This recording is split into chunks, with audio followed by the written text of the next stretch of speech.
font l'actu et ils sont sur un GFM. 7h45, l'invité du jour. Il y avait hier soir un conseil de Montluçon Communauté délocalisé à Saint-Fargeol, au sud de l'agglomération montluçonnaise. Il y avait pas moins de 93 dossiers qui ont été abordés, qui ont été votés. Il est l'heure du débrief avec le président de Montluçon Co, notre invité ce matin, Frédéric Laporte. Bonjour. Bonjour à toutes et à tous. Et merci d'avoir accepté notre invitation au lendemain de ce conseil qui a été plutôt rapidement géré finalement, puisqu'il y a eu 3 heures à peu près de conseil à Saint-Fargeol. Juste un petit mot sur ce qui n'est pas une anecdote. C'est important d'aller dans les territoires, y compris ruraux comme ça, pour que les élus se déplacent finalement.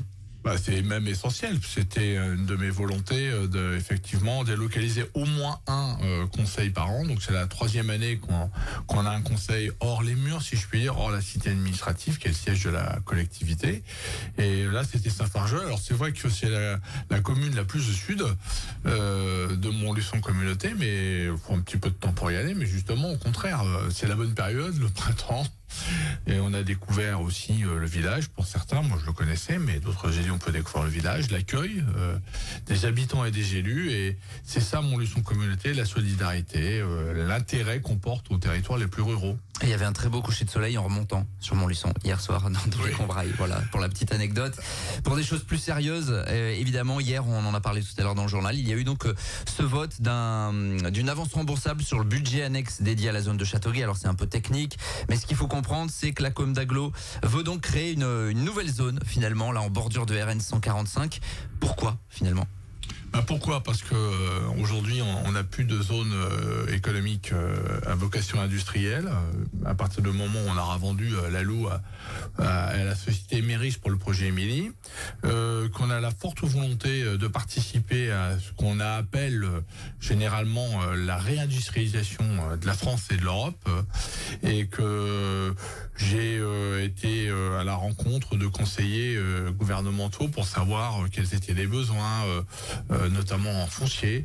Et puis après, on met une carte du territoire sur la table, on regarde où est-ce qu'on peut trouver une zone de 80 à 100 hectares, et on a un site bien placé, extrêmement bien placé, d'un seul tenant, qui peut nous permettre ça. Donc on se lance à l'acquisition foncière pour faire de la réserve dans un premier temps, et puis constituer cette zone.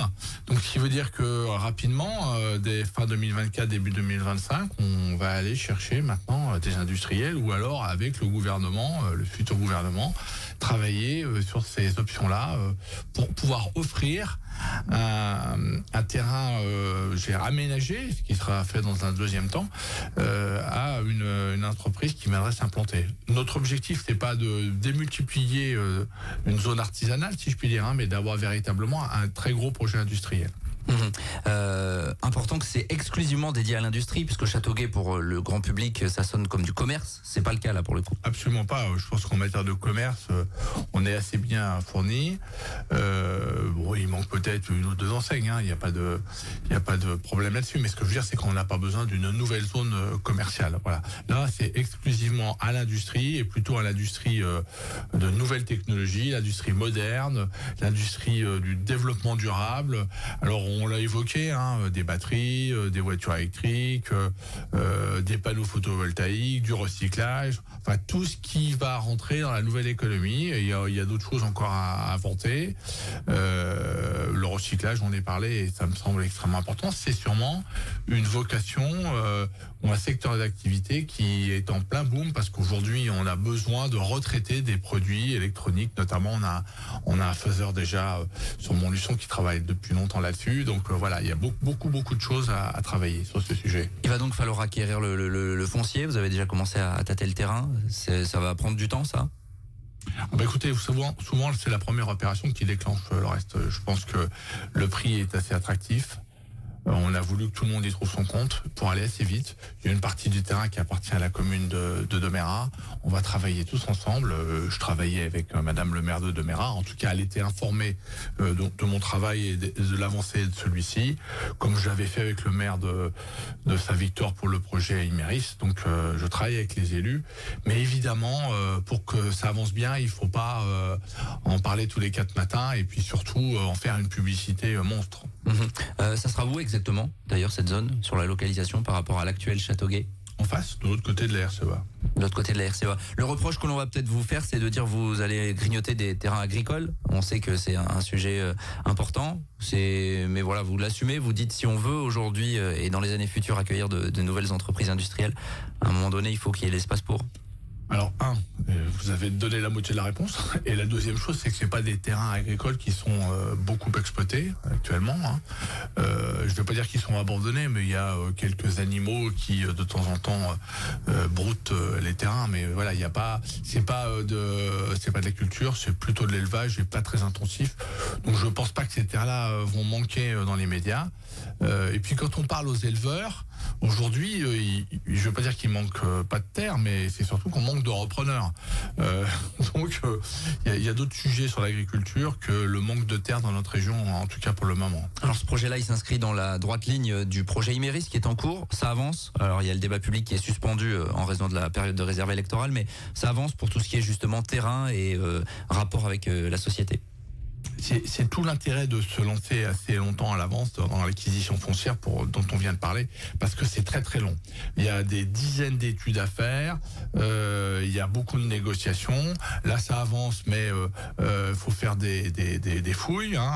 Le service de la DRAC veut faire des fouilles. Il y a eu un bombardement, donc il est potentiellement possible qu'il y ait une ou deux bombes qui restent. Donc tout ça prend en des délais importants, et c'est pour ça que nous, on acquiert de l'expérience. Et c'est ce que je vous disais hier soir. Cette expérience qu'on a avec le projet Émilie et la société Imeris, on va le mettre au service du futur projet de Châteauguay 3. On saura faire et on pourra guider le futur industriel dans toutes les démarches qui vont durer des années. On le sait, mais justement, on a acquis cette expérience. Un mot sur le projet de territoire qui a également été adopté hier. C'est quoi exactement et en quoi ça engage la collectivité là sur les années qui viennent? Alors le projet de territoire, d'abord c'est un constat. Notre territoire, voilà, il en est, avec ses faiblesses, ses forces, ses avantages, ses inconvénients. Et puis, fort de tout ça, une fois qu'on a réuni, on se dit, voilà, il faut qu'on se trace un avenir commun. C'est un contrat.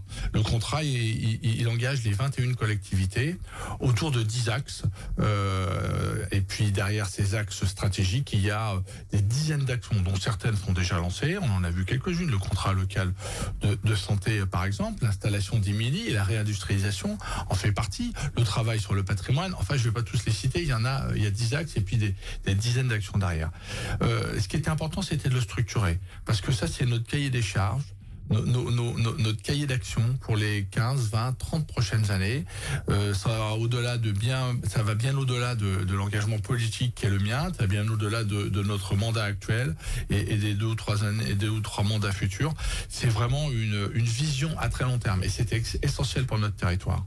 Et c'est un document important, hein, et c'est un contrat, vous l'avez dit? Oui, c'est un contrat qui nous engage. C'est un document important qui a été réalisé sous la présidence de notre ami Marc Malbec, qui était revenu hier pour l'occasion et auquel on a pu rendre hommage pour son engagement depuis toutes ces années en politique notamment.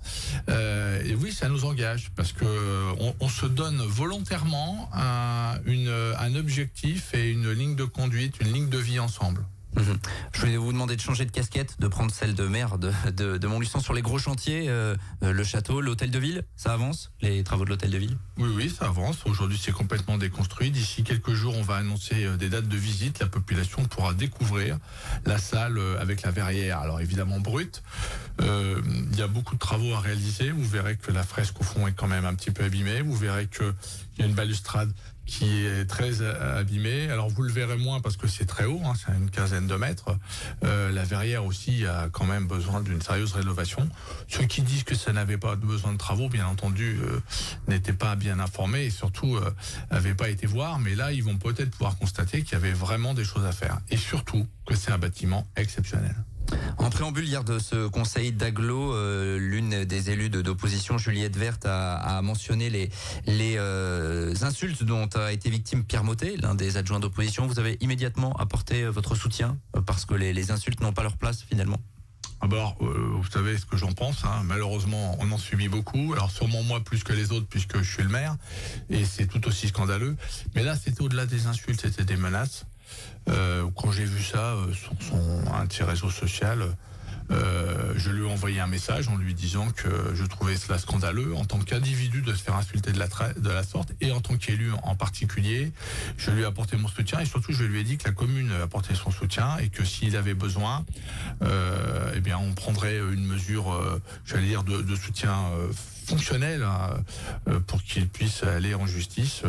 Après, je ne sais pas ce qu'il fera. A priori, il m'a dit qu'il voulait porter plainte, mais je n'ai pas eu de nouvelles depuis. J'attends simplement, et on agira. Il nous reste 1 minute 30 pour évoquer évidemment la période qui s'ouvre, les élections législatives qui arrivent déjà pour les collectivités. Réorganiser 2 tours d'élections en quelques jours, j'imagine que c'est un casse-tête d'un point de vue matériel, d'un point de vue ressources humaines aussi. Imaginez qu'il y avait des salles qui étaient mises à disposition pour des mariages. Alors c'est pas trop notre cas nous, parce qu'on est surtout dans des écoles, mais dans certaines communes ça peut être le cas. Je ne sais pas comment tous les bulletins de vote vont arriver dans chaque commune. Il faut remobiliser effectivement les troupes. Il y avait des agents ou des élus qui étaient partis en vacances. Enfin voilà, c'est un peu, excusez-moi, de l'amateurisme, de déclencher une élection comme ça. C'est vraiment plus que la va-vite. Mais bon, c'est la démocratie. Et c'est la République, donc on assume et on assurera les élections, bien entendu. Et vous apportez votre soutien évidemment à l'un de vos adjoints à la ville, Romain Lefebvre ? J'apporte pas mon soutien puisque je lui ai demandé de se présenter, donc c'est plus que de soutien.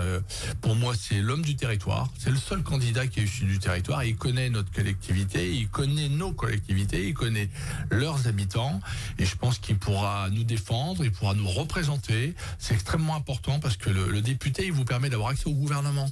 Vous voyez, c'est d'aller beaucoup plus vite dans les demandes.